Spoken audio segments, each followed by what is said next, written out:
A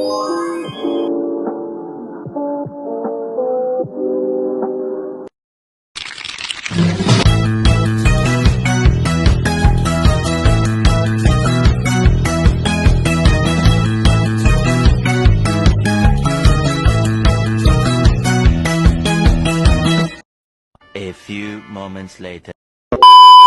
Nama saya Sarah Amanda dari kelompok 3. Dan saya Siti Nurlisa. Di sini kita akan bahas siklus manajemen talenta. Siklus manajemen talenta. Menurut Collins, Milahi, dan Casio 2021, manajemen talenta merupakan proses sistematis untuk mengidentifikasi individu dengan potensi tinggi, mengembangkan kompetensi mereka melalui pembelajaran berkelanjutan, serta menempatkan mereka pada posisi strategis yang sesuai dengan kebutuhan organisasi. Pendekatan ini tidak hanya berfokus pada rekrutmen, tetapi juga mencakup seluruh siklus kehidupan karyawan dalam organisasi. Tahapan-tahapan utama dalam siklus manajemen talenta. Yang pertama ada talent planning. Tahap pertama dalam siklus manajemen talenta adalah melakukan perencanaan tenaga kerja secara strategis. Tujuannya adalah untuk memastikan bahwa organisasi memiliki jumlah dan kualitas karyawan yang sesuai dengan kebutuhan jangka pendek maupun jangka panjang. Contohnya seperti sebuah bank merencanakan pembukaan cabang baru sehingga menghitung kebutuhan teller dan customer service yang paham layanan digital. Selanjutnya ada talent acquisition. Tahap kedua adalah proses perekrutan dan seleksi karyawan yang memiliki potensi dan kompetensi sesuai dengan kebutuhan organisasi. Akuisisi talenta tidak hanya mencakup proses rekrutmen eksternal, tetapi juga identifikasi kandidat potensial dari dalam organisasi. Contohnya seperti bank merekrut lulusan baru sebagai customer service dan mempromosikan karyawan lama yang berprestasi menjadi supervisor. Selanjutnya ada talent development. Tahapan ketiga, organisasi perlu memastikan bahwa mereka mendapatkan kesempatan untuk berkembang melalui pelatihan, pendidikan, dan program pengembangan karir. Tahap ini bertujuan untuk meningkatkan kompetensi, kreativitas, serta kemampuan kepemimpinan karyawan. Contohnya seperti karyawan diberikan pelatihan pelayanan nasabah dan penggunaan sistem perbankan digital. Selanjutnya ada talent retention. Tahap berikutnya adalah mempertahankan karyawan berprestasi agar tidak berpindah ke organisasi lain. Retensi talenta sangat penting karena kehilangan karyawan potensial dapat mengganggu stabilitas dan efektivitas organisasi. Contohnya seperti perusahaan memberikan bonus kinerja dan peluang promosi agar karyawan berprestasi tidak pindah ke perusahaan lain.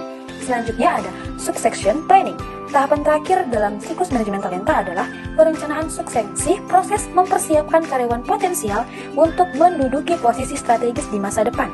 Contohnya seperti supervisor tidak bekerja baik dipersiapkan dan dibimbing untuk menggantikan posisi manajer di masa depan.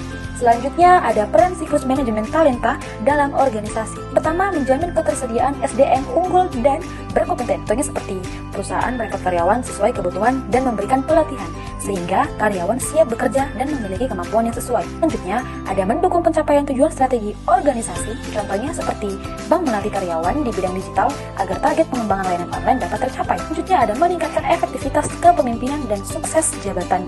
Contohnya seperti karyawan berpotensi dipersiapkan menjadi pimpinan melalui pelatihan dan pembinaan agar siap menggantikan posisi atasan. Selanjutnya, ada membangun budaya kerja budaya saing tinggi. Contohnya seperti perusahaan memberikan bonus dan promosi kepada karyawan berprestasi sehingga karyawan termotivasi untuk bekerja lebih baik. Selanjutnya akan dijelaskan dengan partner saya yaitu Nur Alisa. Hai, selanjutnya digantikan dengan saya. Selanjutnya ada meningkatkan produktivitas dan efisien kerja karyawan yang tepat di posisi yang tepat. The right person in the right place akan bekerja lebih efektif dan menghasilkan kinerja yang optimal. Contohnya sebuah perusahaan menempatkan karyawan yang memiliki kemampuan analisis data di posisi data analyst, bukan di bagian administrasi, dengan prinsip the right person in the right place. Karyawan tersebut mampu menyelesaikan laporan lebih cepat dan akurat sehingga produktivitas tim meningkat dan waktu kerja menjadi lebih efisien. Selanjutnya, mengurangi tingkat turnover karyawan, program pengembangan karir dan penghargaan yang baik meningkatkan kepuasan serta loyalitas karyawan terhadap organisasi. Contohnya seperti perusahaan menyediakan program pengembangan karir seperti pelatihan, kepemimpinan, dan jalur promosi yang jelas. Karyawan yang melihat peluang berkembang di dalam organisasi akan merasa dihargai dan cenderung bertahan lebih lama, sehingga tingkat keluar masuk karyawan menurun. Selanjutnya, meningkatkan inovasi dan adaptabilitas dengan mengembangkan talenta secara berkelanjutan. Contohnya, organisasi rutin mengadakan pelatihan digital skills dan workshop inovasi untuk karyawan. Ketika terjadi perubahan teknologi atau pasar, karyawan mampu beradaptasi dan menghasilkan ide-ide baru seperti menciptakan proses kerja yang lebih digital dan efisien. Selanjutnya, mendorong manajemen talenta menciptakan lingkungan kerja yang mendorong komunikasi dan kolaborasi antar departemen. Contohnya, manajemen talenta membantu tim lintas departemen, misalnya HR, marketing, dan IT, untuk mengerjakan satu proyek bersama. Hal ini mendorong komunikasi yang lebih terbuka, memperkuat kerjasama, dan menciptakan lingkungan kerja yang kolaboratif. Faktor yang mempengaruhi efektivitas penerapan siklus manajemen talenta dalam organisasi. Faktor utama adalah komitmen dan dukungan pemimpin, karena keberhasilan pengelolaan talenta sangat bergantung pada peran pemimpin dalam memberikan arah strategis dan memastikan ketersediaan sumber daya yang memadai. Faktor lainnya adalah budaya organisasi yang mendukung kolaborasi, inovasi, dan penghargaan terhadap kinerja tinggi, karena budaya kerja yang positif mendorong karyawan untuk berkembang dan berkontribusi maksimal. Selanjutnya, strategi organisasi dalam mengimplementasikan siklus manajemen talenta. 1.